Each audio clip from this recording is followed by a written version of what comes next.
Well, I'm very curious because I haven't seen it in a long time, and I don't know.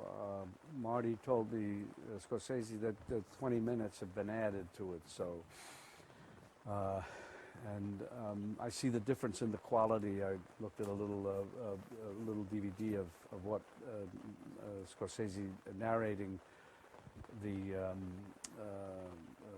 DVD, and I could see the difference in the quality of the film. So I'm very curious to see. I'm sure it'll be terrific. Yes, well, Marty, God bless him, feels so strongly about movies. Very passionate about the restoration of films, and I'm honored that he wanted to do Once Upon a Time in America. You know, I know if it was up to him, he would restore all the movies, and he probably has to make decisions on which ones he can really do, and so it's a very valiant effort, if I could put it that way, that he's doing. Well, with Sergio, I met him a few years earlier for it. Actually, he was thinking of Gerard Depardieu at that time. Years later, he actually was doing it, and so I said okay, and then we got Jimmy Woods and the rest of the cast and so on. It took him I know how it took Sergio 10 years to get there. That's how long it takes sometimes, and that's how strongly and passionate he was about the movie, and I'm sorry that he's not here today to experience the restoration. The book, oddly enough, I read. I was given the book. I said, let me read what it's based on, and I read the book was given to me by Arnon Milchan, and I read it, and I realized it was a book that I read many years earlier as a kid, and I thought it was a very interesting book because it had a ring of truth about it, and I could see why Sergio was interested in the movie. It's not in the story. The movie is different than the book, as always happens, you know, with movies.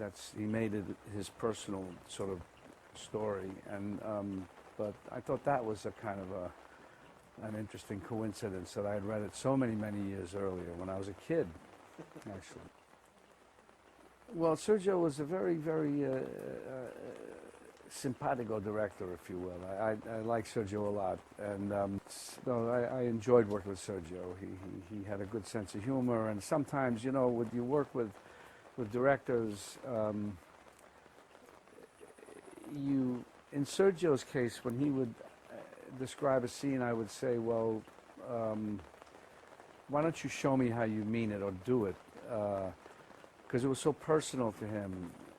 And he would demonstrate what he means physically or whatever, and then I'd say, okay, I get it. You know, I'll do that. It makes total sense. And some directors, you can do that. They have it so clear in their head that it's good. So, not always, but in Sergio's case, yes. Yes, yeah, Jewish Gangsters. It was another.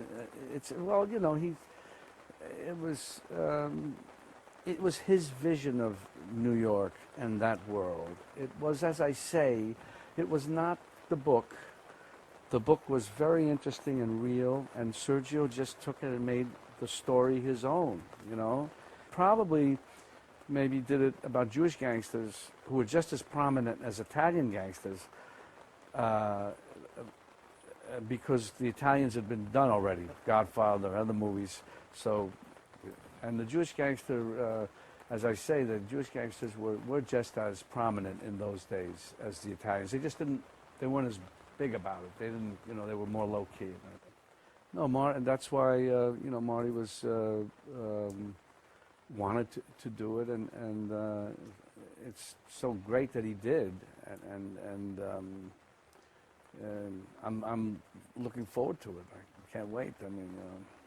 I worked on the movie a long time, almost a year, if not a year, a whole year. I don't think Sergio wanted to finish it. I think he kept going on. He was trying to decide certain things. You know, he would try and figure how we're going to arrive in New York, and deciding and this and that. It just went on and on. But I think he didn't want to stop shooting. I understand that, though.